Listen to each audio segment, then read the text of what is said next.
Look at this gorgeous spot. Western exposure, flat beach, flat uplands. What a dream. Makes you want to just come ashore and clear it. Well, somebody already had. It's like all these dreams unfulfilled, all these dreams that didn't work out.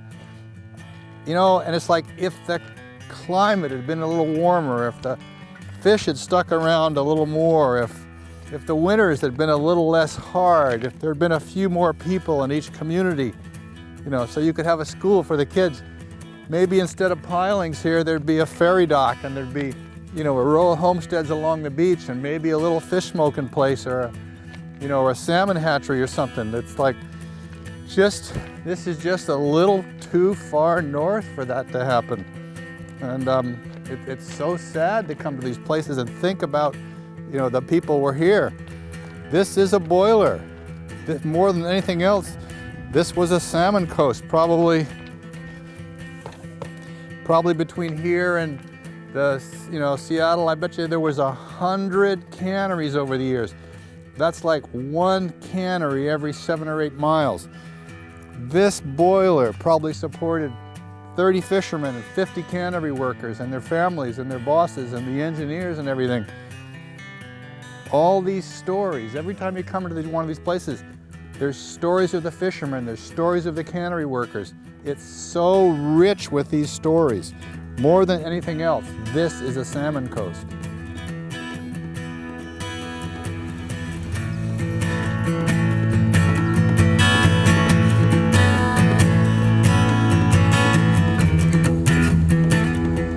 We were standing on the dock. I was talking to an old timer, and this seine boat came idling into the harbor. And on the back deck were these 3 young guys with white halibut hats. They were called Ballard Stetsons, like this, only white. And these guys looked great. They looked cool. They were obviously having fun. They were kind of swashbuckling, and caught my eye. And I thought, I asked the old timer. I said, "What do those guys do?"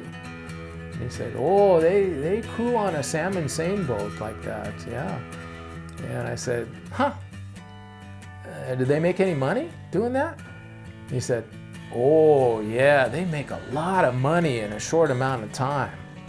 And I thought, huh. And right then, I knew what I wanted to do for the next bunch of years. Because I already had fallen in love with the countryside, the land, the waters, the mountain, the weather, the characters. And then to get that extra little piece that you could actually have an adventure, make some money, I was sold. So I came back to Petersburg. I met my bride on the Stikine River as a wilderness guide. And some years after that, we're running our own small little boat up the Inside Passage. We've made a life of it. We raised a couple of kids on the boat and in a wilderness cabin south of Petersburg. And what's interesting is now it's gone full circle. My daughter and my son have fished with the family, and now my son's on a seine boat, and he's making his way through college fishing salmon in Southeast Alaska.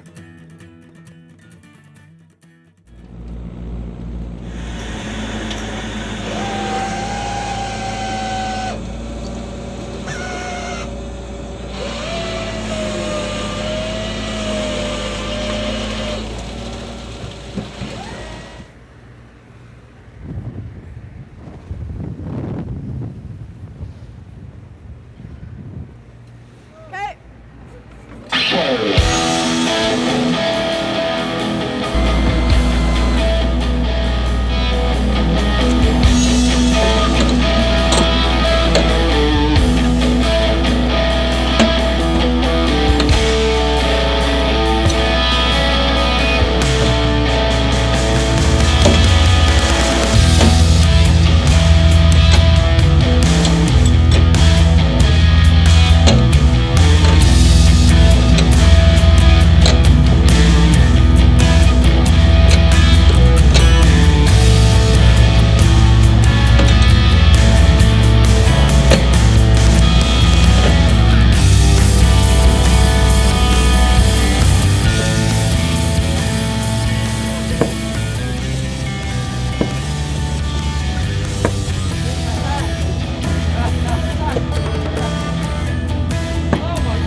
my first job in Alaska buying fish, 1965, that's 45 years ago, okay? Salmon was a volume business. Pretty much everything went into the can, okay? And quality, you know, quality was important, but quality really wasn't job one. Sometimes when we unloaded the fish, we used things called pews. The idea was when you pewed a fish, you pewed it in the head. You know, the flesh wasn't injured that was going to be canned.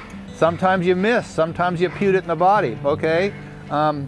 Flash forward to 1982 when I came back to Alaska, you know, fish buying again. I remember going to the dock of Icicle Seafoods the first time I pulled in there, and there was a big sign on the dock that said, anybody picking up a salmon by the tail will be fired. And what that meant was, you know, if you picked up a salmon by the tail, you bent it in such a way that it, you know, damaged the flesh and caused, you know, internal bleeding. So the shift to quality was just, you know, substantial. Since then, the advances, particularly in refrigeration, okay, trollers who catch king and silver salmon offshore, who used to make 10-day trips delivering fish after 10 days on ice. Now many of these guys freeze them on the same day they catch them. They massage the fish to get the blood out. They glaze them after they freeze them. They produce a product that no one would have dreamed of in the 70s.